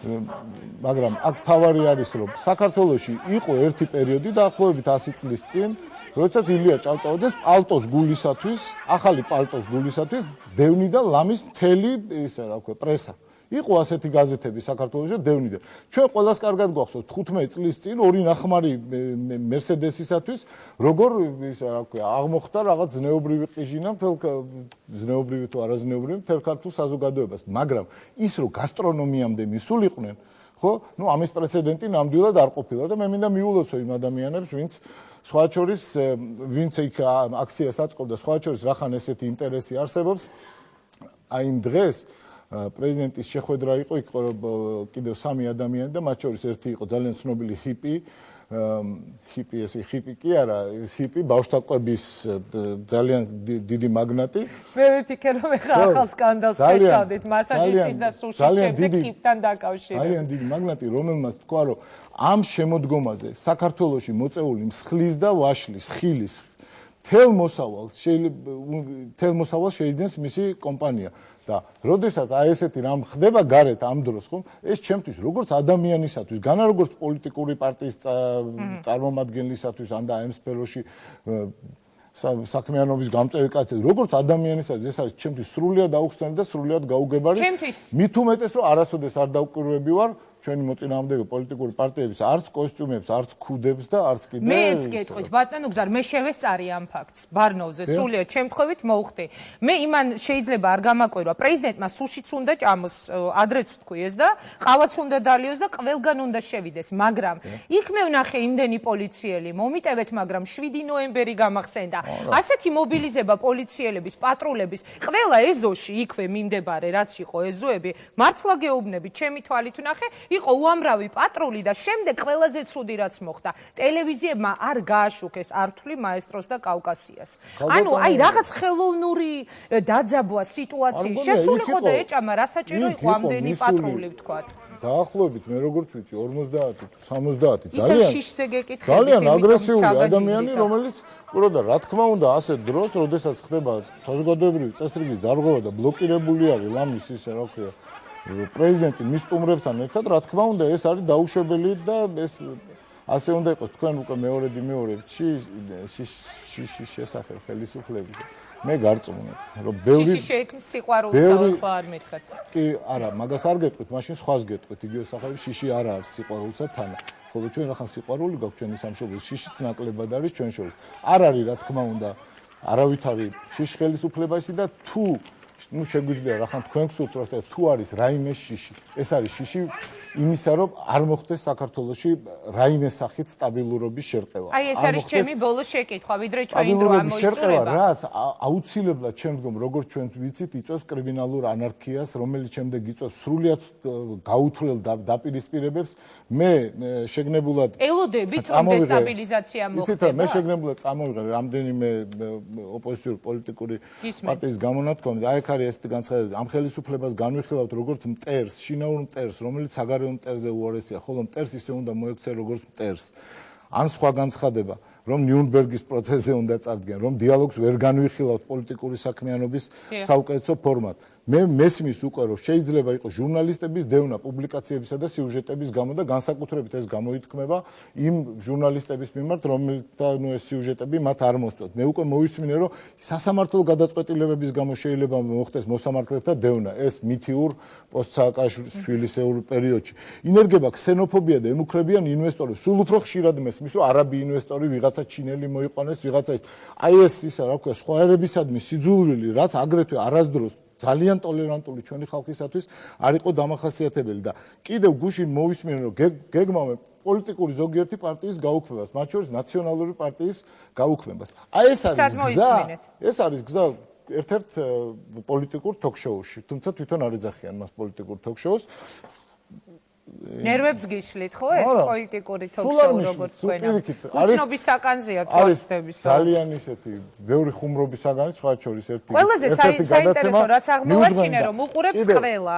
ხელისუფლება იმიტომ რომ ყველა კომენტარს აკეთებს აქედან გამომდინარე ჩვენმა ქვეყანამ დღეს იცით რომ ბრიუსელის კონფერენცია გაიმართა ალბათ ხსმენიათ იმის შესახებაც რომ გამოვიდნენ რიჩარდ ჰოლბრუკი მაკეინი და ძალიან მნიშვნელოვანი განცხადებები გაკეთა საქართველოს კურსის ხარდაჭერის და ჩვენი ტერიტორიული ურღვეობის დაცვის მუხლი და სწორედ ამ დროს დათესვა საქართველოში პრიმიტიული ანტიამერიკანიზმის, რომელიც აი რაღაც ბოლშევიკური და პროლეტარული უტიფრობით ხორციელდება, ხო? ეს არის ის, რაც ყველაზე ნაკლებად ჭირდება ჩვენ ქვეყანას. ამიტომ თუ მაქვს შესაძლებლობა ახლა თუ სრულდება ჩვენი გადაცემა, თუ მაქვს შესაძლებლობა რომ მივმართო ახლა ჩვენს საზოგადოებას მინდა უთხრა რომ ბევრ რამეს გაიგონებენ იმის შესახებ რომ ხელისუფლება რადგან უფრო ზომიერია თითქოს ეს არის შეშინებულის პოზიცია რახან არ ვილანძღებით არ ვიგინებით და ქვებს არ ვუსვით თითქოს ეს რაღაც სიმხდაზე მიუთითებს მაგრამ რა თქმა უნდა ეს ასე არ არის ეს არის ოდენ სიფრთხილე იმის გამო რომ საქართველოში არ მოხდეს ჩვენ მოქალაქეებს შორის დაპირისპირება ხოლო სხვა მხრივ 9 აპრილს 9 აპრილამდე და 9 აპრილის შემდეგ ხელისუფლება იქნება ძალიან მტკიცე და დაიცავს ყველა იმ მოქალაქის ინტერესს რომელიც დაინტერესებულია იმაში რომ მათმა ბავშვებმაც და მათმა შვილებმა არ გამოსცადონ ის კოშმარი რომელიც ჩვენმა თაობამ გამოსცა. ძალიან დიდი მადლობა ბატონო გზარ, ვიდრე გახვალთ უნდა დამიკონკრეტო, დაიცავს ყველას, რას ნიშნავს, დაიცავში რას გულისხმობთ. მე პირდაპირ გეკითხებით 7 ნოემბრის გამეორების საფრთხე არსებობს თუ არა. თუნდაც იქიდან გამომდინარე რომ კანონის ფარგლებში დაარქვა და დაარბიოთ. დაიცავს ყველას ნიშნავს რომ უპირველეს ყოვლისა დაიცავს იმ ადამიანების უფლებას, რომლებიც საპროტესტო აქციაზე გამოვლენ. უპირველეს ყოვლისა და უმეორეოს ყოვლისა დაიცავს ყველა სხვა ადამიანის უფლებას იმისა რომ არ იყოს იქ არავითარი არეულობა და ისეთმა ადამიანებმა და ისეთმა რენეგატებმა როგორებიც არიან ხომერიკი და თქვენი პირველი სტუმარი ხო გვარადაც პირველი ხო ვერ მოახერხონ ჩვენ ქვეყანაში არეულობის შეტანა ამას ნამდვილად ეხლა თქვენ შემდეგ რო უნდა იყოს ლევან გაჩეჩილაძე სამწუხაროდ არ ვიცნობ და რა ვიცი მივესალმები დიდი მადლობა. ნახვამდის, მაშაც ეს იყო ნუგზარ ციკლაური კამიკაძე ოპოზიცია რას პასუხობს 9 აპრილის ერთ-ერთი მთავარი ლიდერი დათო ბაქრაძის ამ შეფასებას. რეკლამის შემდეგ პირდაპირ ეთერში ლევან გაჩეჩილაძესთან ერთად ბრუნდებით.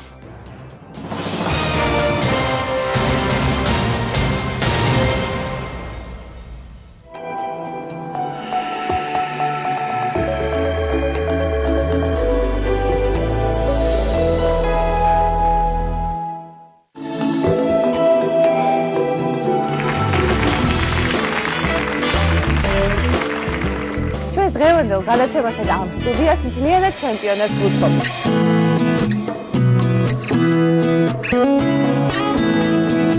ყველაზე დიდი ჩემპიონატი. გამარჯობა ის რომ ღმერთო მოთხეშვილი მაჩქ. და ოჯახი, სადაც ყველა სპორტის ენაზე საუბრობს. რომელი სპორტით ახალ გატაცებული? ფეხბურთი. ჩოგურთელი, შტანგისტი. მთელი ცხოვრების მიზანი? მთელი ცხოვრება ამას ველოდი რომ ეს медаლი ამდებოდა. რომელიც თან ერთი ჩვეულებრივი სათამაშოა. თვითონ ჩამოიკიდა და ეს ჩემიაო და იმის მერე თავის ამისია.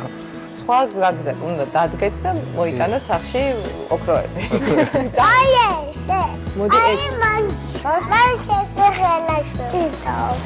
ბრწყინვალე გამარჯობა და ისინი ვისაც ჩემპიონები ამ გამარჯვებას უძღვნიან. ინტუიცია რომელმაც კონტინენტი გადაკვეთა.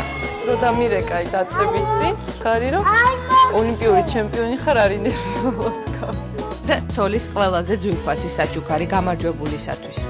ცოტა უფრო ადრე უნდა დაბადებულიყო, სანამ მამამისი ოლიმპიური ჩემპიონი არ გახდა. მანამდე არ იკადრა. ოქროს медаლი ოქროს ბეჭდამდე. გამარჯვების მოლოდინში გადადებული ქორწინება. მე მოვიცვალე სხვათა შორის მაგით. ეს არის ჩემი სიურპრიზად მოგიმზადეთ და ოლიმპიური ჩემპიონი რო გავხდები, ეს იქნება 3 წლის მერე. და 3 წლის მერე მე ვიქნები 28 წლის. ყველანაირი ტრავმა გავიწყდება, როცა გეხარ პლიტის თავზე და იზევიდან იყურებ. ნახეთ პირველები. გადაცემაში ცხოვრება მშვენიერია.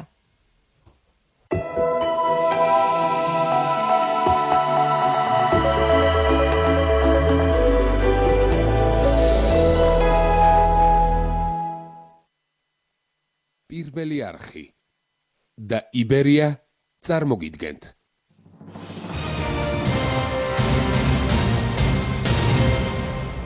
რომ ისედა ფერიზები დაგარა მათი გზები საბოლოოდ გაყოფილია, არანაირი მოლაპარაკება, არანაირი დიალოგი, მიშა უნდა წავიდეს. ასეთია ოპოზიციის ვერდიქტი. ჩვენ ვერ ჩაგვაჩოჩებთ! ვერა! კონკრეტულად როგორ და კონკრეტულად როდის აპირებს სააკაშვილის გაშვება სახლში და მართლა იგეგმება თუ არა კვლავ მისი კანდიდატურის დაყენება საპრეზიდენტო არჩევნებში, თუ ეს არჩევნები დაინიშნება, რა სიტყვის ახალ ინიციატივაზე საპარლამენტო მოდელის შესახებ, რა სიტყვის გამოცხადებულ და აქამდე გამოუცხადებელ საბრძოლო გეგმებზე და რა შეიძლება იყოს კომპრომისი, რომელზეც სიტუაციის გამწვავების შემთხვევაში ოპოზიცია ხელისუფლებასთან წავა. დღეს პოლიტიკურ კვირაში მთავარ თემებზე პასუხებით მოусმინეთ ლევან გაჩეჩილაძეს.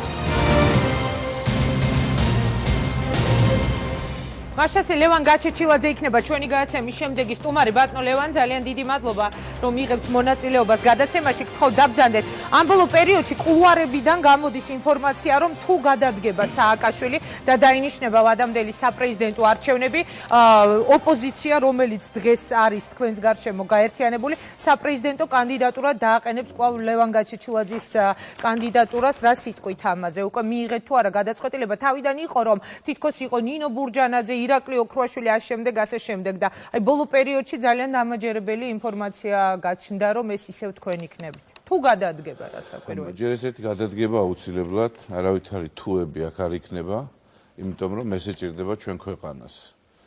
ეს ეჭირდება ჩვენი ქვეყნის განვითარებას, ეს ეჭირდება ჩვენს მომავალს. აი ესე გადადგება. ეხლა რაც შეეხება მინდა გითხრათ რომ მე ძალიან ბევრი ვიფიქრე დღეს აქ რომ მოვედი, რა კონკრეტული მაგალითი მომეტანა საზოგადოებისთვის, რომ ეს პროცესები ყოფილიყო ძალიან ნათელი და გამჭვირვალე. რა პროცესზე გაგვწევთ? პროპაგანდა, რომელსაც აკეთებს, ეს არის ჩვეულებრივი პროპაგანდისტული ომი, რუსეთთანაც დაკავშირებით ოპოზიციასთანაც და ასე შემდეგ, ამა თუ იმ პიროვნებასთან ემსახურება ერთ თემას, როგორ გადაარჩინონ მიხეილ სააკაშვილის სავარძელი. ამიტომაც მე ესეთი მაგალითით მოვედი, მართლა ბევრი ვიფიქრე, ჩვენი ქვეყანა გავს ახლა თვითმფრინავს, რომელსაც ძრავები აქვს გამორთული. ეს თვითმფრინავი არის მიხეილ სააკაშვილის საკუთრება, მთელი ქვეყანა შეიგნიზეს და თვითმფრინავი უნდა ჩავარდეს. მაგრამ იმ თვითმფრინავში ზის როგორც ესე იგი ჯანსაღი ნაწილი ჩვენი საზოგადოების, ასევე არაჯანსაღი. თუ საზოგადოება როგორც არაჯანსაღი, ისევე ჯანსაღი კონსოლიდირებული იქნა, იქ არ იქნა პოლემიკა, იქნა მკაცრი დისციპლინა, იქნა უმთავრესად თავისი გადარჩენის სიყვარული, თვითმფრინავი პლანირების შედეგად შეიძლება დაჯდეს. დაჯდეს ან წყალზე, ან ხმელეთზე და ბევრჯერ, აი მაგალითად, ეხლაც გუძონზე გადარჩა ესე თვითმფრინავი, როცა ერთი სიმტკიცით იჯდა პილოტიდან დაწყებული ყველა. თუ იქ შიგნით საზოგადოება იქნა ისეთი, რომ ერთმანეთს კამათი დაუწყეს, სხვადასხვა თვითმფრინავის დავარდნამდე, სხვადასხვა თემებზე არ იქნა ერთსულოვნება, არ იქნა სიმტკიცე, მაშინ ეს თვითმფრინავი ჩავარდება, აფეთქდება და დაიღუპება. ვის ერთსულოვნებაზე საუბრობთ, ბატონო ლევან? მთელი საზოგადოების ერთსულოვნებაზე ლაპარაკობ, რა თქმა უნდა, საზოგადოება შედგება ჯანსაღი ნაწილისაგან და შედგება ამავდროულად არაჯანსაღი ნაწილისაგან, მაგრამ ეს არ არის მხოლოდ საქართველოს, ბევრი სხვა ქვეყნები. არაჯანსაღი ნაწილი ვინ არის? აი, წეგან ჩვენ საუბრობდით ჩარეცხილებზე. ეხლა მე თქვენ გისვამთ ამ კითხვას. ვინ არის ეხლა მეორე მხარეს არაჯანსაღი? არაჯანსაღი ნაწილი არიან ისეთი ადამიანები, რომლებიც იმისთვის, რომ მიხეილ სააკაშვილი დატოვონ სკამზე, საპრეზიდენტო სკამზე, აკეთებენ იმას, რომ ეს თვითმფრინავი აფეთქდეს. მაგალითს გეტყვით, თუ გნებავთ. კი ბატონო, მითხარ. როდესაც მე გადაცემა მქონდა პარასკევს და მოვიყვანე თავიდან ბოლომდე ამ პროპაგანდის შედეგი იმისა, რომ არ ეთქვათ, რომ ქართველი ჯარი გამოიქცა საომარი წერტილებიდან, თან ისე როგორც ისე არც რო უთხრეს, ისე რომელი სხვადასხვა სარდალი რას აკეთებდა, არავის ცენტრალიზებული შტაბი არ იყო, ბრძანება იყო. ამის შედეგად ხალხი დაიღუპენ ჯარისკაცები და დაიღუპა მშვიდობიანი მოქმედება. მე ამოვიღე კადრები, როდესაც 9 აგვისტოს, 8 აგვისტოს ადამიანები გამოდიან, ძალიან მაღალი ჩინოსნები და მათ შორის სააკაშვილი და იძახიან, რომ ცხინვალის რეგიონს ვაკონტროლებთ იმ დროს, როდესაც იქ ქართველები თუ ოსები, თუ ქართველი ჯარისკაცები კვდებიან. ეს გადაცემას ვერ უყურებს ყველა მთელი საქართველო და ადამიანები საქართველოს ფარგლებს გარეთ. ამიტომაც მინდა გთხოვოთ, რომ დამიკონკრეტოთ, კიდევ ერთხელ გაიმეოროთ იმ ადამიანების ეს არის, აი ადამიანები, რომლებიც ამაზე მუშაობდნენ, ნებით თუ უნებლიეთ, მოდი პირობითად ვთქვათ, ნებით. თუმცა ამ ადამიანებს ახლა აშინებენ, რომ მოვა ოპოზიცია, ამას გიზამთ. პატიოსან ისეთი მუქარები, რომ ბუნებრივად შეიძლება ჩვენ ყველა უნდა პატიოსან სიტყვას ვიძლევი. ნებისმიერი ქართველი თუ არა ქართველი, რომელიც არის საქართველოს მოქალაქე, რომელიც თავის ცხოვრებაში ერთხელ მაინც წინ დააყენებს მის ინტერესებზე, საქართველოს ინტერესებს, მას ექნება ჩემგან კონკრეტულად და მთელი ოპოზიციისგან კარდ ბლანში ყველაფრისა იმისა, რომ მან ნორმალურ თავისუფალ გარემოში იცხოვროს, იმოღვაწეოს და იმუშაოს. წინ დაყენებაში რას გულისხმობთ? მაპატიეთ, მოდით მე შევეცდები, რომ რაღაც ერთგვარი ოპონირება გაგიწიოთ. რატომ გონია თქვენ, რომ სააკაშვილის მომხრეობა არის ქვეყნის ღალატი და ოპოზიციის მომხრეობა არის ქვეყნისთვის სასიკეთო და სასიკადულო? სააკაშვილის მომხრეობას მე არ უძახი დღეს ქვეყნის ღალატს. სააკაშვილის მომხრეობა არ არის ეს სააკაშვილის მომხრეობა, ეს არის მომხრეობა სააკაშვილის პრეზიდენტობის სკამისა. ამა თუ იმ ფორმით. მე მინდა ერთხელ და სამუდამოდ ქართველმა ხალხმა გამიჯნოს ერთმანეთისგან სააკაშვილი და საქართველო. საქართველო და სააკაშვილი ჩვენ თუ ერთმანეთისგან ვერ გავმიჯნეთ, საქართველო დაიღუპება. დაიღუპება, ჩამოვარდება ის თვითმფრინავი. ამაში გეთანხმებით, ზოგადად ხელისუფლება და ქვეყანა არ არის ერთი და იგივე, მაგრამ ეხლა კონკრეტულად, რატომ? ადამიანის უფლებები, ადამიანის თავისუფლება, ჩვენი ტრადიციები, ჩვენი თვითმყოფადობა, ჩვენი განათლება, ჩვენი ჯანდაცვა, ჩვენი მომავალი თაობები, ეს ყველაფერი ძალიან დიდი რისკის საქართველოს სუვერენიტეტი, სახელმწიფოებრიობა აღარ არსებობს. სხვა ქვეყნებში, რუსეთში, ევროპაში, ამერიკაში წყდება ჩვენი ქვეყნის ინტერესები. როგორი გეოპოლიტიკური მოდელი უნდა განვიხილოთ საქართველოზე. ამერიკელები თუ რუსი მაღალი ჩინოსნები აკეთებენ განცხადებას, იმ განცხადებას, რომელიც პირდაპირ ეხება საქართველოს შიდა და გარე საქმეებს. რას გულისხმობთ? გავიხსენოთ მაშინ გუშინდელი ლავროვის განცხადება, რა კომენტარს გააკეთებდით? მაშინ პირდაპირ გამოვიდა და თქვა ლავროვის განცხადება ისევ პროპაგანდისტულ ნაწილს უბრუნდები. იყო შემდეგნაირად წამოვიღე სიტყვა სიტყვით. ვისი პროპაგანდის ნაწილი? პროპაგანდის ნაწილია რუსეთის, რომელიც არ უნდა შეერიოს საქართველოს შიდა საქმეში, მაგრამ ამას ცუდად იყენებს სააკაშვილი, იმიტომ რომ თავისი სკამი გადაარჩინოს და ოპოზიციას დააბრალოს, რომ ეს არის პრორუსი და პროპაგანდის და დააშინოს საზოგადოება. დღეს რას ემსახურება მთელი ეს პროპაგანდა, რომ 9 აპრილს ხალხი არ გამოვიდეს. მაგრამ გამორიცხულია, გუშინ თქვა ჩემ აზრმა, ეს არის სტიქია.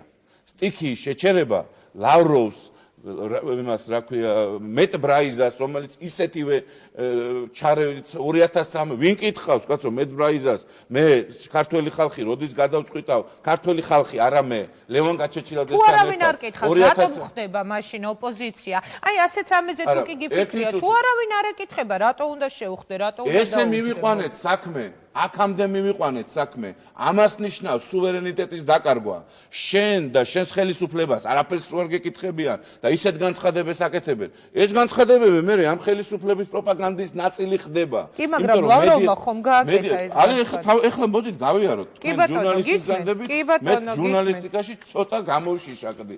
აი, ასე პირდაპირ წერია რა თქვა. ისე იგი ჟურნალისტობა მაინც დაგვანებეთ თუ შეიძლება ამ პოლიტიკოსებმა? არა, ხუმრობ. მე ჟურნალისტობას დაგანებებ කියලා, საერთოდ დაგანებებ თავს ძალიან მალე მე დაუბრუნდები ამ ჩემი საპრეზიდენტო კანდიდატის ამბავი მკითხეთ და იმიტომ, მაგრამ ლევან გაჩეჩილაძის ფანების საყურადღებოდ ვიხუმრე. იმედი მაქვს საქართველოს ეყოლება პირველი პირი, რომელიც შეძლებს პატივისცეს საკუთარ ერს მეზობლებს და მოახერხებს ურთიერთობის გამოსწორებას რუსეთთან. აი ეს არის ლავროვის განცხადება. ნუ ამერე არის ნატო, ნუ ჩვეულებრივი ამბავი. ეხლა სააკაშვილის პროპაგანდისტული მანქანა ამაზე იტყვის, რომ ეს არის რუსეთი ეძებს დასაყრდენს, რღვევა და ასე შემდეგ და ასე შემდეგ, დაქუცმაცება. ოპოზიცია დაიწყებს თავის მართლებას, იმიტომ რომ ძალიან დიდი ბერკეტები ამისა არ გააჩნია. ეს არის პროპაგანდა. რომელი ოპოზიცია? ნებისმიერი ოპოზიცია, ჯანსაღი ოპოზიცია, რომელიც შეიკრა და კიდევ უფრო შეიკრება 9 აპრილის ირგვლივ. კიდევ უფრო შეიკრება სამოქალაქო პროტესტის ირგვლივ. კიდევ უფრო შეიკრება ჩვენი ქვეყნის გადარჩენის ირგვლივ. მე თქვენ გეუბნებით, სააკაშვილი აღარ არის გადაწყვეტ უნარიანი. სააკაშვილმა მიიღო ისეთი გადაწყვეტილებები, რომელიც მთელმა ქართველმა ერმა უკვე დავარტყით ცხვირი. ჩვენ არა გვაქვს სამართლებრივი შეგრძნება სამართალის, ჩვენ არა გვაქვს ბიზნესის შეგრძნება, ჩვენი ბიზნესი ხმას ვერ იღებს. უკვე ისეთ მდგომარეობაშია დაჩაგრული, ღირსება აყრილი მთელი საზოგადოება ადამიანის უფლებათა დამცველის ბოლო ის აიკითხეთ, ადამიანის უფლებებში რა ხდება? სასამართლო ქვეყანას აღარ ჭირდება, პროკურატურა იჭერს, პროკურატურა უშვებს. ეს იყო საბჭოთა კავშირის პერიოდში, სტალინის პერიოდს სამწუხაროდ ვერ მოვასწარი, მაგრამ ბრეჟნევის პერიოდს მოვესწარი და მინახია როგორ იჭერს პროკურატურა და როგორ უშვებს ისევ პროკურატურა. ეს ხდება ახლა. ეს მინახია გადაცემა ვრემია, რომელიც დღეს მთელი მეტი წილი მედია არის დაკავშირებული. ჩემო საყვარელო ჟურნალისტებო, გეფიცებით, მართლა გეუბნებით, არავის თმისღერი არ ჩამოვარდება. არც 9 აპრილს მითხარით მე მოვალ და ყველანაირ გაუგებრობას დაგილაგებ. საქართველოს ყოფნა არ ყოფნის საკითხი დგება და გთხოვთ ერთი ადამიანის სკამს. ნუ გადააყოლებთ ჩვენს. კარგი, თქვენ ჟურნალისტების თემას შეეხეთ, მე სააკაშვილზე ისე უნდა დავსვა ერთი შეკითხვა, მაგრამ ვრცელდება ასეთი ინფორმაცია წინასწარ, მე მინდა რომ აი თქვენ წეღამ ძანეთ რომ ეს ემსახურება რომ შიში დათესონო, რომ ხალხი არ მივიდეს მიტინგზე.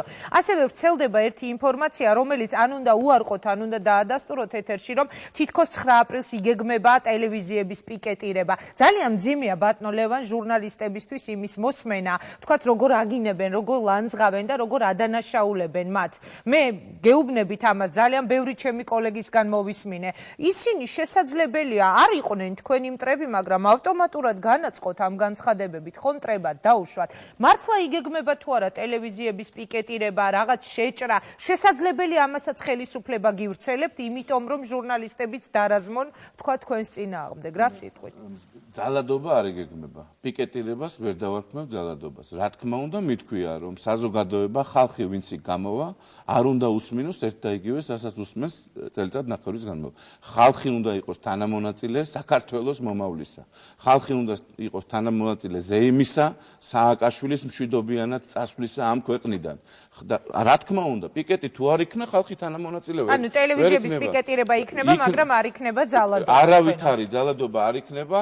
ნუ ხო იცით პროვოკაციების ამბავი და ხა მერაბიშვილის და სააკაშვილის თავში მართალი რო გითხრა რა ტრიალებს მე ერთი ჟურნალისტი მოვიდა უცხოელი და ეგება მითხრათ რომ რა პროვოკაცია შეიძლება მოაწყონ სააკაშვილმა და არ არის ჩემი კომპეტენცია ეს ექიმების კომპეტენცია მე ამას ვერასდროს ვერ ვიტყვი აი ნამდვილად ვერ ვიტყვი რა ექიმები მე არ გყავთ გარშემო დათო საგანელიძისთვის ან გამყრელიძისთვის გეკითხათ უნდა მიუშვან ადამი პაციენტს თუ ხელი არ დაადე ისე ვერ გამოუტან რა ჭირს და როგორ ჭირს ხო ესე არის ხო თუ არ მოусმინე და ასე შემდეგ და მე ამას მართლანიშნის მოგებით არ ვიძახი ეს მართლა სერიოზული რამეა მაგრამ მინდა გავაფრთხილო თქვენი ეთერიდან ყველა პოლიციელი ყველა ძალოვანი ვინ დღეს დარბის და პატიოსან ბიჭებს და მეგობრობას პატარ-პატარა მეგობრობას აწუხებს ვაკის რაიონში მთელ თბილისში მთელ საქართველოში ჩემო კარგო ძმებო მოდით დებო მოდით კი ცოტა აშინებენ უცნობის კონცერტზე აგერ შენი სურათები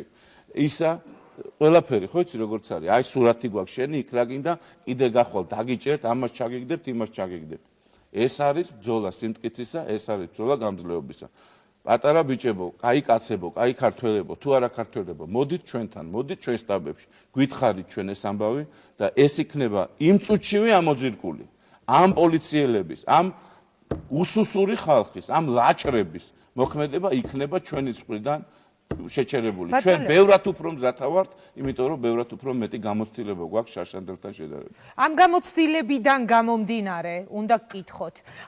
თქვენ ამბობთ, რომ აღარ არისო ეს კაცი პრეზიდენტი, მაგრამ ფაქტია, რომ იგი არის ქვეყნის პირველი პირი, ფაქტია, რომ იგი დღეს იღებს გადაწყვეტილებებს, ფაქტია, რომ ძალიან ბევრი გადაწყვეტილება, მაშინ როცა თქვენ ამბობთ, რომ არ აღიარებთ მის ლეგიტიმურობას, სახეზია, თუ არ გადადგება. მე არ ვიცი რამდენჯერ მე რამდენად ვცვავ ამ კითხვას, მაგრამ ეხლა ვეკითხები იგივეს კიდევ ერთხელ ლევან გაჩეჩილაძეს. რას აპირებთ? სამოქალაქო დაუმორჩილებლობა რას გულისხმობს? სამოქალაქო დაუმორჩილებლობა გულისხმობს გაუდაუმორჩილებლობას მისი სურვილების. ეხლა ჩვენ ქვეყანაში ხო კანონი არ მოქმედებს. ჩვენ ქვეყანაში 5 კაცი შეიკრიბება, რაღაცა სურვილი გაუჩნდება და მე ვიღაცებმა სამწუხაროდ ეს უნდა აღასრულონ. ხო იცით, იმიტომაც დაკარგა ინსტიტუტებმა თავისი ფუნქცია, დემოკრატიულმა ინსტიტუტებმა თუ მედიამ თუ ჟურნალისტებმა და ასე შემდეგ. აი ეს სურვილები არ იქნება ხალხის უმრავლესობის, ჯანსაღი საზოგადოების უმრავლესობის მიერ გაზიარებული და გამოხატული იქნება ამ სრულების წინააღმდეგ პროტესტი. იქნება ამა თუ იმ შენობის ბლოკირება, ამას კონკრეტულად 10 დღით ადრე ქალბატონო ინგა ვაანონსებთ თქვენ ეთერში, ჩვენ საჯაროდ გამოვაცხადებთ ჩვენი გეგმის მთავარ ასპექტებს. ანუ 9 აპრილამდე 10 დღით ადრე თქვენ დადებთ თქვენ სამოქმედო გეგმას. სამოქმედო გეგმას, რა იქნება 9 აპრილი, მოდი ესე შევთანხმდეთ საზოგადოებასთან ერთად, ეს არ არის ერთი დღე და რასაკვირველია 9 aprilს, როდესაც გეკითხებით, მაგრამ აუცილებლად გულისხმობ აპრილის დღეს. პროცესს, მაგრამ ერთში ნამდვილად ჩამოყალიბებული ვართ. არავინ სახში არ დაბრუნდება. სანამ სააკაშვილი არ გადადგება. სააკაშვილმა თამასა ისე მაღლა აწია, რომ მიიღო პრაქტიკულად ტოლფასი ბრძოლა თავგანწირვისა და სიკვდილის სიცოცხლისა. და თქვენ რომ იდგეთ იქ, ბატონ ლევან, და ის რომ მაინც არ წავიდეს. რას აპირებ? გამორიცხულია. როგორ არის გამორიცხული? გამორიცხულია, როდესაც ის დარჩება საქართველოსგან თუ მას გავმიჯნავთ, ჩვენი დაუმორჩილებლობით დამთავრებულია, ის აღარ იქნება ჩვენი ქვეყნის პრეზიდენტი. ერთი კითხვა მინდა დაგისვა. თქვათ გადადგა სააკაშვილი, ვის ატარებინებთ არჩევნებს? ისევ ამ ცენტრალურ საარჩევნო კომისიას, იგივე იმ პოლიციურ სისტემას, რომელზეც არის საუბარი და სხვათა შორის, როდესაც თქვენ წახვედით საპარლამენტო არჩევნებზე, შემდეგ მთელი პრეტენზია იყო სწორედ, რომ აი პოლიციური არჩევნები იყო. ანუ ვინ იქნება, ვინ შეასრულებს პირველი პირის როლს? ანუ უცხადებთ თუ არა ნდობას, თქვათ იგივე დათო ბაქრაძეს. აი ეს თუ შეგიძლიათ რომ მითხრათ, რა ხდება? რატომ გაგეღიმათ? წარმოგიდგენია სააკაშვილი რო გადადგეს და ბაქრაძე და მერაბიშვილი რო დარჩეს.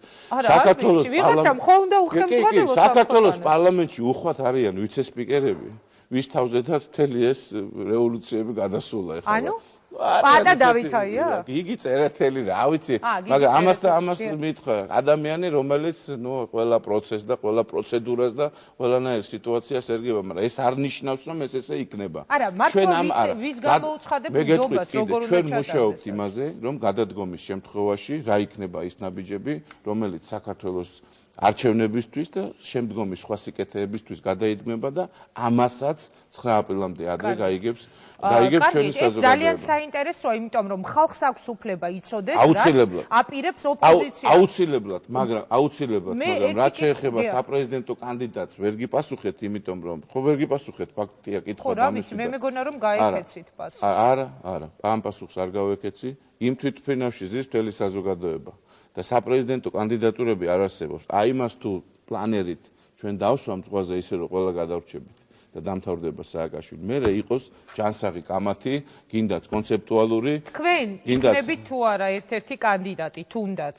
მე დღეს ამაზე არ ვფიქრობ და არც ვიფიქრებ. ერთადერთი რაზედაც მე ვფიქრობ, ეს იქნება როგორ მივაღწიოთ თავისუფალ არჩევნებამდე და რაც შეიძლება ნაკლები ხარკის ფასად გაუშვათ სააკაშვილი პოლიტიკურ საქმეში. დღეს არ ფიქრობთ, მაგრამ შესაძლებელია თუ თქვა თქვენს გარშემო არსებული გაერთიანება დააყენებს ლევან გაჩეჩილაძის კანდიდატურას დათანხმდეთ. არა, არ ვიცი. ნამდვილად არ ვიცი. ხო იცი, ინგა, მე არ მიყვარს ამის ლაპარაკი, ნამდვილად არა, იმიტომ რომ იმ თვითმფრინავში სიმტკიცე იყოს, არაფერს არ ვიტყვი დღეს. მაგრამ პირველი ვიქნები, როგორც კი მივახცებ თავისუფალ არჩევნებს, ჩემს ვიტყვი, მე ვიქნები, თუ არ ვიქნები, ვის უჭერ მხარს, თუ არ დაუჭერ მხარს, ისე მე ძალიან მსიამოვნებს, რო იცოდე, ხალხის გვერდზე დგომა. საერთოდ მსიამოვნებს და თანამდებობაზე წასვლა თავის ახაც ვირტუალური ფორმით რაღაცა ეტაპზე ხალხს გაშორებს და თუ შეიძლება რომ ხალხის და ძალიან მინდა ამის სურვილი მაქვს, რომ ბალანსი იყოს, ხელისუფლება იყოს ქვეშევრდომი ჩვენი საზოგადოების. ამიტომ საზოგადოება უნდა იყოს ძლიერი. ერთი კითხვა მინდა დაგისვა. თქვათ ძალიან დაიძაბა სიტუაცია და უცბად სააკაშვილმა გადმოაგდო იდეა საპარლამენტო არჩევნების დანიშვნაზე. მე ამ შეკითხვას არ ვსვამ შემთხვევით. ჩვენ მოვისმინეთ იგივე ოპოზიციისგან, აკაკი ასათიანისგან და გიორგი თარგამაძისგან გახმოვანებული ინიციატივა საპარლამენტო რესპუბლიკის შესახებ. ამ შემთხვევაში როგორ იქცევა ოპოზიცია? ფაქტია ხომ რომ ქვეყანას დასჭირდება კომპრომისი. თუ კი ძალიან დაიძაბება სიტუაცია, ორივე მხარე იქნება იძულებული რაღაც კომპრომისს კომპრომისამდე. ხო, კაი მაგალითი მოვიგონე. ეხლაც იმ მაგალითს დავუბრუნდი. კიდევ თვითმფრინავი არის. აბა აუცილებლად. როცა დაჯდება თვითმფრინავი და ჩვენ ყველა გადავრჩებით, ეს იყოს ომი. ხარ მითხრათ რომ პილოტი თქვენ ხარ.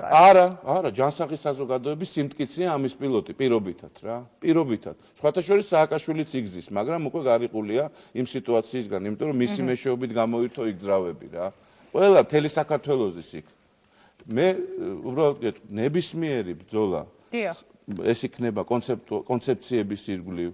მანამ სანამ თვითმფრინავი არ დაჯდება და ყველა არ გადავრჩებით, არ შეიძლება. თავისუფალი არა, იმიტომ რომ ვიყავით ბატონო, იმის მოწმე რომ მე როცა ძალიან დაიძაბა სიტუაცია ოპოზიციასა და სააკაშვილის შორის იყო ხო მოლაპარაკებები. თქვენ იყავით რომელმაც ჩემს ეთერში მაშინ ეს დაადასტურეთ. ანუ თქვენ მაინც მოგიწევთ რაღაც კომპრომისზე რომ დაელაპარაკოთ ორივე მხარეს. მე ვთქვი და რა თქმა უნდა ამ ეთერშიც სიამოვნებით ვიტყვი. მე სააკაშვილს შევხვდები საჯაროდ, აუცილებლად შევხვდები. და ჩვენი დიალოგის თემა იქნება მისი მშვიდობიანი წასვლა საქართველოს პოლიტიკიდან. ანუ ამ ეტაპზე რაღაც ასეთი მესიჯები მათი მხრიდან არ აქვს ოპოზიციას, ხომ არ დავილაპარაკოთ, ხო არ შევჯერდეთ. მათი რესურსი დამთავრებულია, ქვეყნისთვის არის დამთავრებული. ჩვენ თუ გვინდა რომ ერთ ადამიანს გადავაყოლოთ ჩვენი ქვეყანა, კი ბატონო, იმ ნაწილისთვის არ იყოს მისი რესურსი დამთავრებული. მაგრამ რო ხედავთ, რომ ამ 20 წლის მთავარი მიღწევები ჩვენი დამოუკიდებლობა, ჩვენ მიერ ფუნქციის შეძენა, კორიდორის სახით, სატრანსპორტო თუ სატრანზიტო სახით, ჩვენთან დამოუკიდებელი კომერციული ბანკების მშენებლობის პროცესი, გაეროში გაწევრიანება, ევროსაბჭოში და ასე შემდეგ. და ყველა დიდ ორგანიზაციაში გაწევრიანება, რასაც მოქონდა სუვერენიტეტი და ეს ახლა დაკარგულია, აქედან გამომდინარე, გვინდა თავისუფალი საქართველოს აშენება. მოდით რა, შევიკრიბოთ, გავძლოთ ჩვენი სიმტკიცით, დაუმტკიცოთ და დაუმორჩილებლობით, რომ საქართველო მრავალ ათეულ საუკუნიანი ქვეყანა გადარჩება. ძალიან დიდი მადლობა უნდა გადაგიხადოთ და მინდა ჩვენი დღევანდელი გადაცემის სათაურით ერთგვარად შევაჯამო. კამიკაძე ოპოზიცია, დათო ბაქრაძე გამოვიდა და თქვა, რომ ძალიან ცუდია, როცა ქვეყანაში არსებობს კამიკაძე ოპოზიცია, რომელიც არის მზად თავი აიფეთქოს, ოღონდაც ააფეთქოს ის სამიზნე, რომელსაც წარმოადგენს პრეზიდენტი ან სისტემა. მზად ხარ თავის ასაფეთქებლად? გავიცი, რამდენად ესმის კამიკაძეების შინაარსი თვითონ დათო ბაქრაძეს და საერთოდ ბაქრაძეს და არ მიყვარს მის არც ერთ სააკაშვილის მერე არც ერთ ჩინოვნიკის განცხადებაზე არ მიყვარს კომენტარის გაკეთება, ვიცი რომ ეს ყველაფერი შეიძლება თავშიც არ აქვს, მაგრამ დავალებით კეთდება. თამასა მეგობრებო, ჩვენი ქვეყნის გადარჩენის იმდენად აწეულია, არავის არ უხარია არც ქუჩაში გასვლა და არც მსხვერპლ შეწირვა რა, მაგრამ როდესაც ეს ჭირდება ჩემს ქვეყანას და ჩემ ხალხს, მე ყველაფერს გავაკეთებ. მე რაც შემიძლია და რაც არ შემიძლია და მე თუ მომნათლავენ რომ ეს იყო თავგანწირვა და კამიკაძე ვიყავით, ძალიან დიდი მადლობელი ვიქნები. ძალიან დიდი მადლობა მინდა გადაგეხადოთ. წარმატებებს გისურვებთ ბატონო ლევან მაშასე, როგორც თქვენ უკვე მოისმინეთ, ლევან გაჩეჩილაძემ გააკეთა განცხადება, რომ ოფიციალურად სამოქმედო გეგმის შესახებ ოპოზიცია საზოგადოებას აცნობებს, უკვე ალბათ სპეციალური ბრიფინგით ზუსტად 9 აპრილამდე 10 დღით ადრე. ასეთი იყო დღევანდელი პოლიტიკური კვირა, გადაგიხდით ძალიან დიდ მადლობას იმისთვის, რომ გვიყურეთ. ერთმანეთს შევხვდებით ზუსტად 1 კვირის შემდეგ, კვირას 20 საათზე პირდაპირ ეთერში ნახვამდის.